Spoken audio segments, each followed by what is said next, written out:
Hey guys, it's Harlan.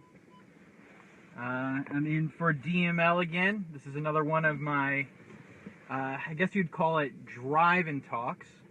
I'm out of the city today, so I had to do this in the car, heading someplace. So let's see, we're waiting on the audience to build. DML is busy working on some exciting projects, but he will be back ASAP. Good morning, Annie. Where are you guys coming from? Nice, Florida. All right. Hi, Monica. Or is it Monique? Monique, I'm sorry. It's so small I can't read it. Susie. All right, we're up over 1,000, so I'll get started and people will join as they come in.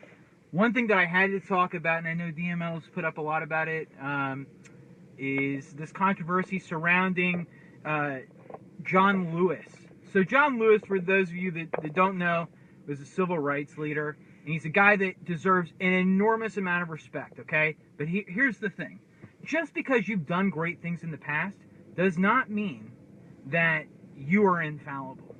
And this guy said something that I thought was really inappropriate. He said that Donald Trump, that his election was illegitimate. That's a dangerous, dangerous thing for a member of Congress to say. To say that the election of a sitting or of an incoming president is quote unquote illegitimate. But that's what he said. And so Donald Trump, being who he is, Donald Trump's a fighter. He pushed back on that. And he called out John Lewis for his leadership back in his district, which is in part, parts of Atlanta, but the congressman's from Georgia. And the district is impoverished and it needs a lot of help. And there's a lot of criticism to be leveled there. You know, what has John Lewis done for his district in recent years? And the liberal media and a lot of stars in Hollywood are pushing back and saying that, oh, Donald Trump's a racist for criticizing John Lewis, a civil rights hero, and people are going out and how dare Donald Trump do this? Well, what I think people are missing is that Donald Trump didn't just blindly attack this guy. John Lewis leveled a criticism that brings into question the secession of power in the U.S. Constitution, and Donald Trump pushed back on it because John Lewis isn't an infallible person, right? He's not above criticism. And it concerns me that we live in a world where people don't investigate the facts to a level deep enough that they understand the context. This wasn't just an indiscriminate attack by Donald Trump. There was cause here. And but there's something to be said for Donald Trump reevaluating his strategy when it comes to these kinds of attacks. Because people are going to attack him all the time. People in the mainstream media, liberals in Washington, they're going to attack him all the time because what they know is that they become martyrs when they attack Donald Trump and Donald Trump pushes back. So they just want to attack him all the time. They're going to be throwing stones at him, you know, and it's for totally ridiculous reasons. And when Donald Trump responds to it, he legitimizes them.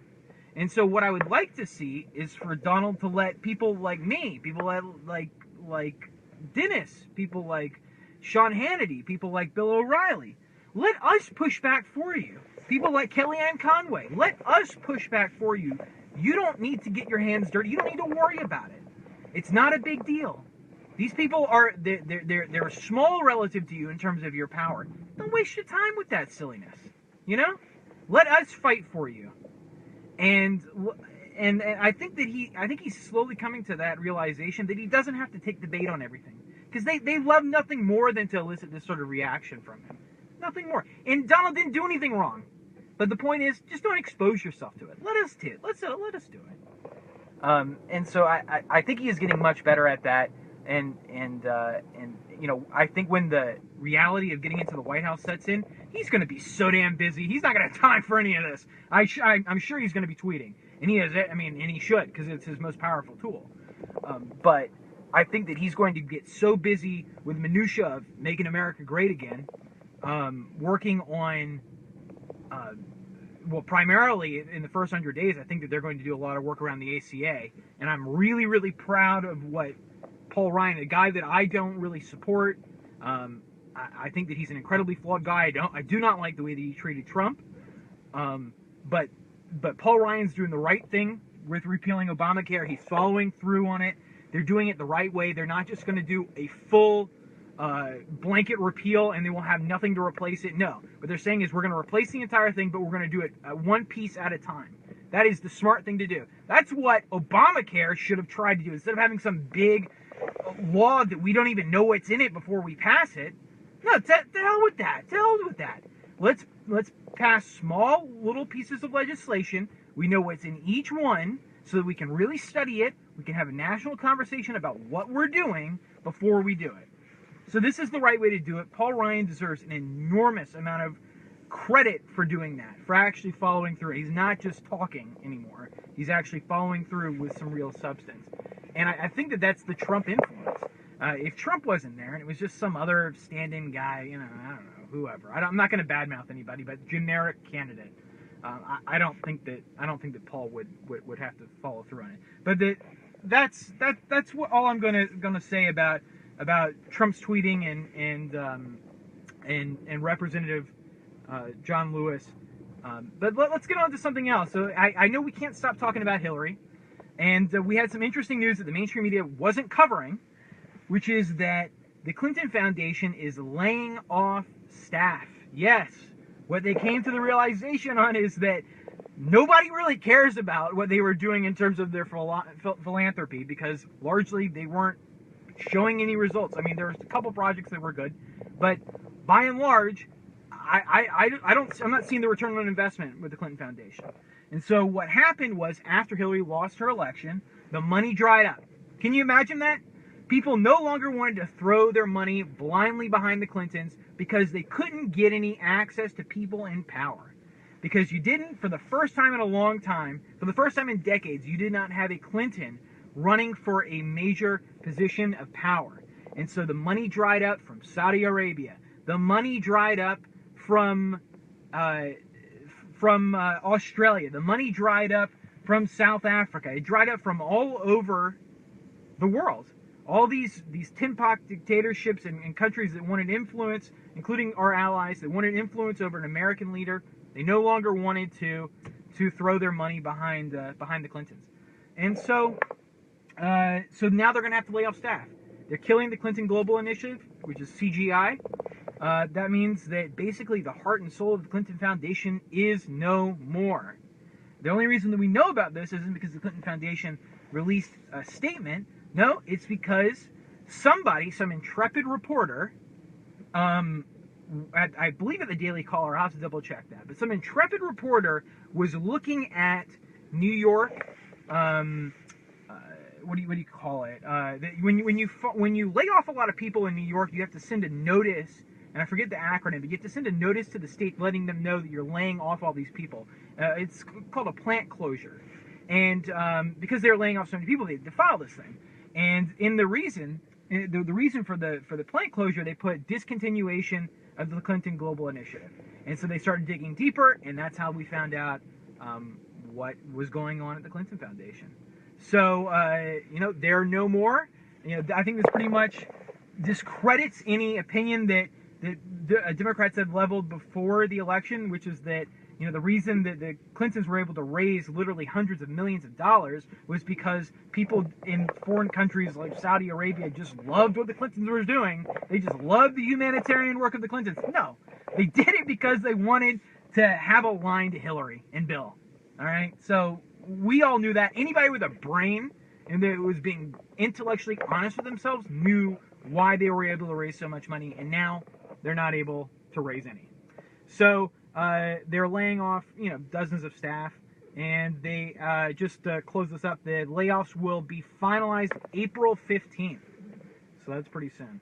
And I'm sorry for those people that lost their jobs. I'm sure that a lot of them are good people. I don't celebrate that, but the Clinton Foundation, good riddance. So I should say that while CGI is closing, parts of the Clinton Foundation may stay open. The next thing I wanted to talk about was the inauguration. We're almost there. What are we? We're like 5 days? 5 days from President Trump? And I'm just going to pull over here so I can talk to you guys one-on-one. We're like 5 days from President Donald Trump, the 45th President of the United States. Dennis and I are both going down there, and we're going to have, it's going to be really a busy period of time, so I can't wait to get there. and to actually witness it in person. I'm sure many of you are going there as well. But we've heard a lot of news about the stars or lack thereof coming to perform at the inauguration. You know, big singers, that type of thing. Well, Andrea Bocelli, who's an opera singer, was scheduled to come, and he was going to come and sing for the new president. And now he's not. And he's not doing it for political reasons. He's doing it because he received death threats from liberals. People that said that they were going to kill this guy, a wonderful opera singer, merely for performing for the next president of the United States. So this is a guy whose politics are probably more liberal, who was going to put aside all of that to perform for the next leader of the free world, and now he won't do it because the intolerant left is threatening to kill him for singing at a performance. Think about that. These are the people that are supposed to be more tolerant, more learned, more diverse. But the facts just don't back that up. You know, I can't tell you how many thousands, I try to tweet some of them out so that you guys can see it. Thousands of just terrible messages people on the right get for supporting Donald Trump. I'm in the middle. I'm a moderate guy. I agree with policies on both sides, moderate policies on both sides. I supported Donald Trump all the way along. But merely for being moderate and using my brain, people say they're going to kill me and kill my dog. I mean, it's just, ridiculous. This is the kind of stuff I get all the time. And we see, even if you're, a liberal and probably supported Hillary Clinton and you're somebody like Andrea Bocelli, they threaten to kill you if you just sing. If you sing in a performance in celebration of the United States of America, they want to kill you. This is the intolerant left. If you voice an opinion that counters the institutional narrative that comes out of, big universities, we saw this with that professor who was basically trying to indoctrinate her kids, and a couple weeks ago with that rant about how Donald Trump was, basically his election was basically a terrorist act. It was ridiculous. It's ridiculous. These people, you're not even credible if you're talking like that. But, only one side in this country right now is having an emotional breakdown, and it's the left. Mental illness, and I don't use this term lightly, mental illness has swept the left. They are totally incapable of coming to terms with their loss. They are in total denial with why they lost, and they are seeking to destroy anyone that is even remotely associated with Donald Trump's presidency. That's the world we live in. And if you're not ideologically pure, they want to ruin you. And so I commend Andrea Bocelli for saying that he would perform. I don't blame him for not wanting to perform now. Why would he want to put his life and his family's life at risk? They're crazy people out there. And he's just like, it's not worth it. I'm sorry. And I'm not sure I can blame him. But this is the undertold story of the decade, which is that the mainstream media makes it seem as though the right has a monopoly on crazy people. And it's not true. It's not true. And if you've seen the fallout from this election, you know that it's not true. You can observe it. You can see the data to back that up. But that's the world we live in. And so, they're going to keep trying to brand us as racists, as homophobes, as gun-toting, Bible-thumping crazies. That's the mainstream media branding for the Trump voter. And it's a caricature. But the Democrats can't do any self-reflection. And, in many ways, that's a good thing. Because as long as they're in denial, as long as they're just making gross generalizations about who we are, they're not going to win. In the meantime, Donald Trump's got the White House. He controls the majority of the House. He controls the majority of the Senate. He controls the majority of the state houses in this country. A majority of the governor's mansions in this country. It's overwhelming, and the Democratic Party is in total retreat in the meantime. because it has lost its way, and they're peddling conspiracy theory and just nonsense. So let that continue, and eventually maybe they'll come to light and they'll move back to the middle, and their politics won't be so crazy. But because we need, as Dennis said the other day in another walk and talk, we need two vibrant political parties in this country. One party unchecked by another runs rampant. We saw that with Obama in his first 2 years. They had no check. They just ran crazy, out of control.